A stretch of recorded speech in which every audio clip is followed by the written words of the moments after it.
Bangladesh deputy high কমিশনের দফতরের সামনে আইএসএফ কর্মী সমর্থকদের বিক্ষোভ। সরাসরি সেই ছবি তুলে ধরবেন আমাদের প্রতিনিধি পার্থ প্রতিম ঘোষ। পার্থ, কি দাবি আইএসএফ এর? দেখো, এই মুহূর্তে ছবিটি দেখাবো, সেটা হচ্ছে বাংলাদেশ ডেপুটি হাই কমিশন থেকে প্রায় 500 মিটার দূরে বেগবাগানে। সেখানে কিন্তু আইএসএফ এর বিক্ষোভ এবং তারা এখানে জমায়েত করেছে এবং গার্ডরেল দিয়ে পুলিশ কিন্তু এখানে আটকেছে এবং তার সামনে তারা রয়েছেন। এবং মূলত যে দাবিতে আজকে ডেপুটেশন তারা দিতে চাইছেন, আজকে ডেপুটেশন দিতে চাচ্ছেন Bangladesh deputy high commission deputation ISF এর তরফে মূলত কোন দাবিতে আজকে? আমার সোনার বাংলা, আমি তোমাকে ভালোবাসি। ভারতবর্ষে যেমন সংখ্যালঘুদের উপর অত্যাচার নামিয়ে এনেছে বিজেপি সরকার, মোদী সরকার, ঠিক তেমনিভাবেই বাংলাদেশের ইউনূস তত্ত্বাবধায়ক সরকার একইভাবে সংখ্যালঘুদের উপর অত্যাচার নামিয়ে এনেছে। আমরা তারই প্রতিবাদ জানিয়ে আমরা ভারতবর্ষে যেমন বিজেপি সরকারের বিরুদ্ধে আমরা যুদ্ধ ঘোষণা করে রাস্তায় আছি এবং আমাদের প্রতিবেশী দেশ তত্ত্বাবধায়ক সরকার ইউনূস সরকারকে অবিলম্বে সংখ্যালঘু হিন্দু ভাইদের উপর অত্যাচার বন্ধ করতে হবে, হিন্দু মায়েদের উপর অত্যাচার বন্ধ করতে হবে।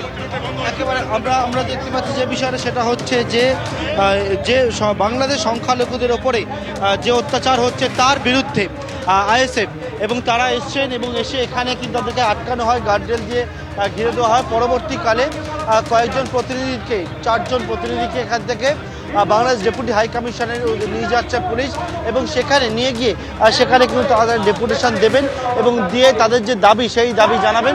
এবং অন্যদিকে আইএসএফের অন্যান্য কর্মী সমর্থকেরা তারা এখানে কিন্তু বর্তমানে অবস্থান চালাচ্ছেন। ধন্যবাদ পার্থ।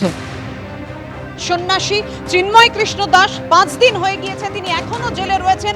কবে জামিন পাওয়া যাবে ইসকনের প্রশ্ন, এবং বারবার যে প্রশ্ন তুলছে বিভিন্ন সংগঠন, এখনো পর্যন্ত 5 দিন হয়ে গেল জেলে রয়েছেন সন্ন্যাসী চিন্ময় কৃষ্ণ দাস। তার আজ পড়েছে কলকাতাতেও। আর এদিকে নিজের এক্স হ্যান্ডেলে চিন্ময় কৃষ্ণর মুক্তির দাবিতে সড়ক কলকাতা ইসকনের ভাইস প্রেসিডেন্ট রাধারমন দাস। ইসকনকে নিষিদ্ধ করা নিয়ে কোনো আলোচনা হয়নি, অন্তর্বর্তী সরকারের তরফ থেকে জানানো হয়েছে। গতকাল বাংলাদেশের আদালতে ইসকনকে নিষিদ্ধ করার দাবি খারিজ হওয়ার পর বাংলাদেশ সরকারের তরফে এমনই প্রতিক্রিয়া দেওয়া হয় যে ইসকনকে নিষিদ্ধ করা নিয়ে কোনো আলোচনা হয়নি সরকারে। এবং বাংলাদেশের অন্তর্বর্তী সরকারের প্রধান উপদেষ্টা তিনি জানিয়েছেন, ব্যক্তির অপরাধের সঙ্গে সংস্থার অপরাধের আমরা জড়িয়ে ফেলছি না। আইনি প্রক্রিয়া চলছে, তিনি অভিযুক্ত হতেও পারেন, অভিযুক্ত নাও হতে পারেন, সেটা আদালত দেখবে। প্রতিক্রিয়া বাংলাদেশের অন্তর্বর্তী সরকারের প্রধান উপদেষ্টার।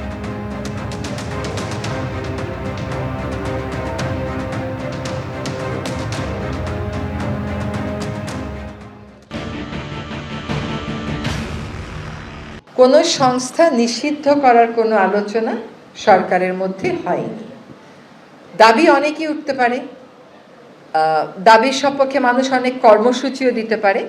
ব্যক্তির অপরাধের সাথে সংস্থার অপরাধকে আমরা জড়িয়ে ফেলছি না।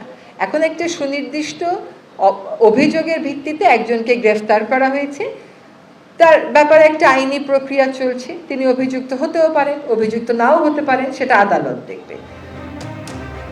বাংলাদেশ সরকারের প্রতিক্রিয়া আপনাদের সামনে রাখলাম। আর এই নিয়ে কলকাতা ইসকন শাখার ভাইস প্রেসিডেন্ট রাধারমন দাস তিনি কি বলেছেন দেখুন।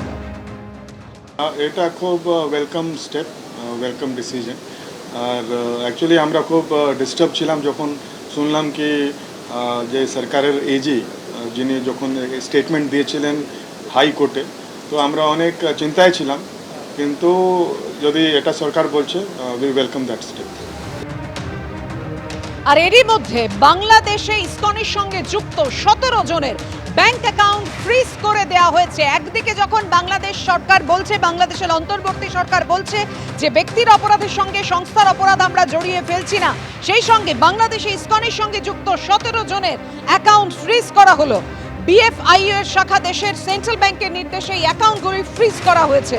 আগামী 30 দিন এই অ্যাকাউন্টগুলি থেকে কোনো লেনদেন করা যাবে না, এমনই খবর ডেইলি স্টার সূত্রে।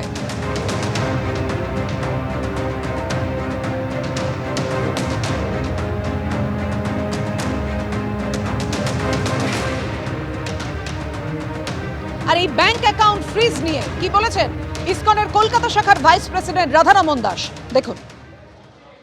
আপনারা জানেন কি একটা সংস্থা চালাতে গেলে টাকার ব্যবহার হয়। যদি আপনি টাকাটাই বন্ধ করে দেন তাহলে তো ওটা ভক্তরা খেতেও পারবে না। বেসিক যে জিনিস আছে ও তো খেতেও পারবে না। ওখানে মন্দিরের ইভেন ইলেকট্রিসিটি বিল পে করতে হয়, অনেক কিছু থাকে, ট্যাক্স থাকে, অনেক কিছু আছে।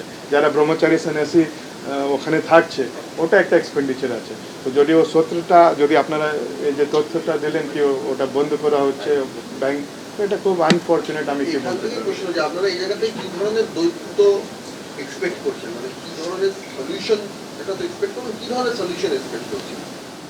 আমরা এটাই সলিউশনকে, যেটা ইসকনকে আমি জানি না কেন টার্গেট করা হচ্ছে, আমি এটাই বলার চেষ্টা করছি কি এত ইসকন এত শান্তিপ্রিয় সোসাইটি আছে, আমাদের ইসকন ভক্তের অন্যকে কষ্ট দেওয়া তো ছেড়েই দিন, একটা যে চিঠি আছে চিঠিকেও আমরা কষ্ট পৌঁছাই না।